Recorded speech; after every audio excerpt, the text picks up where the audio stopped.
नमस्कार, आप सभी का स्वागत है कृष्ण प्रज्ञा यूट्यूब चैनल में। क्या आप जानते हो भगवान के शरण जाने से हमें क्या फ़ायदा होता है?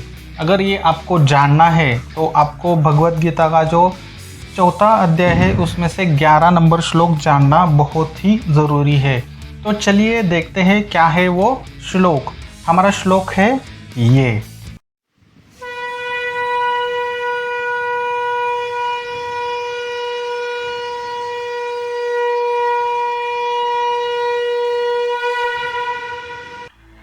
ये यथा मां प्रपद्यन्ते तान् तथैव भजाम्यहं मम वर्त्मानुवर्तन्ते मनुष्यायाः पार्थ सर्वश। ये यथा मां प्रपद्यन्ते तान् तथैव भजाम्यहं मम वर्त्मानुवर्तन्ते मनुष्याः पार्थ सर्वश।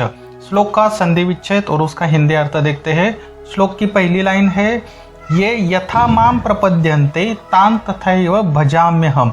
इसका संधि विच्छेद करते हैं। ये यथा माम प्रपद्यन्ते, यहाँ संधि विच्छेद नहीं हो रहा है। तान तथैव, इसका संधि विच्छेद कैसे होगा? तान धन तथा धन एव भजाम्यहम, संधि विच्छेद कैसे होगा? भजामि धन अहम। हिंदी अर्थ देखते हैं। ये का अर्थ होता है जो, यथा का अर्थ होता है जिस तरह, माम अर्थात मेरी, प्रपद्यन्ते शरण में आता है, तान तथा एव का अर्थ होता है उनके, उसी तरह, भजामि अहम का अर्थ होता है फल देता हूँ। ठीक है। श्लोक की दूसरी लाइन देखते हैं। मम वर्त्मानुवर्तन्ते मनुष्याः पार्थ सर्वश। संधि विच्छेद करते हैं। मम संधि नहीं हो रही है। वर्त्मानुवर्तन्ते, संधि विच्छेद कैसे होगा? वर्त्म धन अनुवर्तन्ते मनुष्याः पार्थ सर्वश, यहाँ संधि विच्छेद नहीं हो रहा है। हिंदी अर्थ देखते हैं। मम का अर्थ होता है मेरे, वर्त्मानुवर्तन्ते का अर्थ होता है पद का अनुसर करने से, मनुष्याः मनुष्य को, पार्थ अर्थात है पिता पुत्र, सर्वश का अर्थ होता है सभी प्रकार से। तो आज हमने भगवद गीता का चौथे अध्याय का 11 नंबर श्लोक देखा, संधि विच्छेद देखा और श्लोक का हिंदी शब्दशः अर्थ देखा।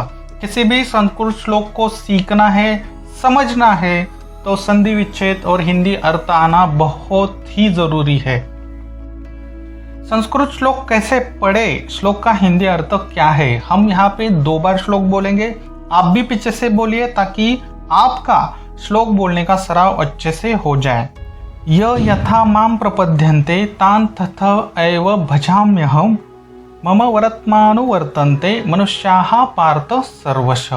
ये यथा मां प्रपद्यन्ते तान् तथैव भजाम्यहं मम वर्त्मानुवर्तन्ते मनुष्याः पार्थ सर्वश। भगवान श्री कृष्ण अर्जुन को क्या बोलते हैं? हे अर्जुन, ये यथा मां प्रपद्यन्ते तान तथैव भजाम्यहम, अर्थात जो जिस तरह मेरी शरण में आता है उसको उसी तरह मैं फल देता हूँ। पिछले श्लोक में हमने क्या देखा था? आप भगवद गीता सीखने के लिए एक तो आप भक्त बन सकते हैं, एक तो आप सखा बन सकते हैं। तो इस श्लोक में क्या उत्तर दे रहे हैं? जो जिस तरह मेरी शरण में आता है उसको उसी तरह फल देता हूँ। दूसरी लाइन में क्या बोलते हैं? मम वर्त्मानुवर्तन्ते मनुष्याः पार्थ सर्वश, अर्थात मेरी पद का अनुसरण करने से मनुष्य को, हे पिता पुत्र, सभी प्रकार से। अब यहाँ पे आप सिर्फ भगवान श्री कृष्ण के भक्त अथवा मित्र मानने से नहीं होगा, आप उनके कौन से पद का अनुसरण करेंगे, सांख्य योग का, कर्म योग का, उसी तरह आपको भगवान श्री कृष्ण क्या करेंगे? फल देंगे। ये भगवान श्री कृष्ण किसको बोल रहे हैं? अर्जुन को बोल रहे हैं। तो भगवान श्री कृष्ण उसको क्या बोलने की कोशिश कर रहे हैं? हे अर्जुन, तुम सबसे पहले सांख्य योग के माध्यम से खुद को आत्मा मानो और कर्म योग अपनाकर तुम्हारा जो क्षत्रिय है धर्म, युद्ध करना, उसका तुम पालन करो। अगर तुम उस तरह मेरी शरण में आते हो तो मैं तुम्हें फल दूंगा।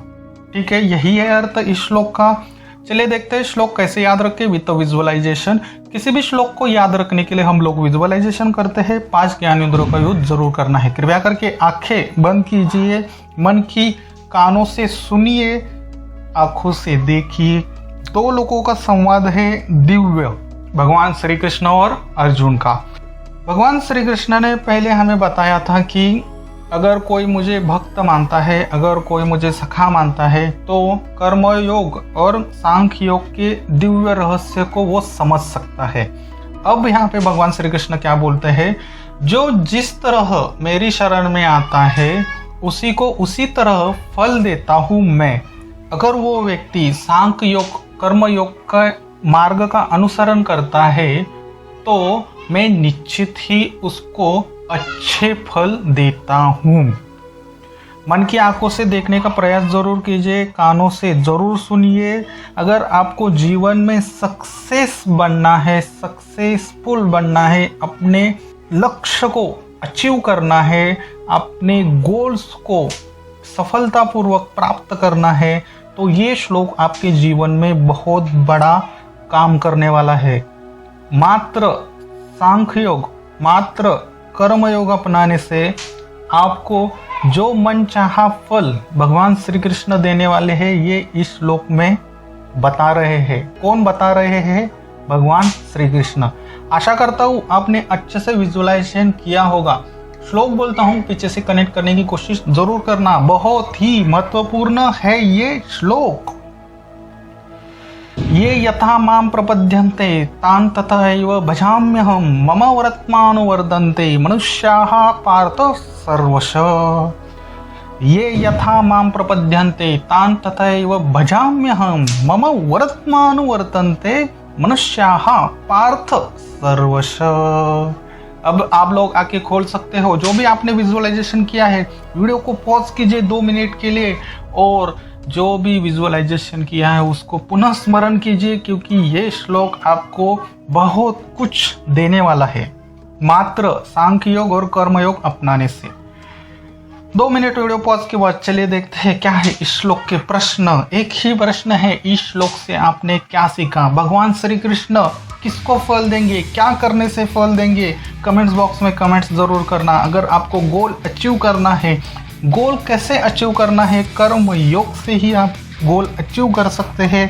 कर्म योग से आप बहुत कुछ प्राप्त कर सकते हैं। कर्म योग से आप स्वाभिमानी बन सकते हैं और सांख्य योग से आप खुद को आत्मा मानकर अमर बन सकते हैं। Choice is yours my friend. बहुत ही महत्वपूर्ण श्लोक है। इसी तरह दोस्तों 700 श्लोक सीखना है तो कृष्ण प्रज्ञा यूट्यूब चैनल को सब्सक्राइब जरूर करना। चाणक्य नीति सीखना है तो चाणक्य प्रज्ञा यूट्यूब चैनल को सब्सक्राइब जरूर करना। विदुर नीति सीखना है तो विदुर प्रज्ञा यूट्यूब चैनल को सब्सक्राइब जरूर करना।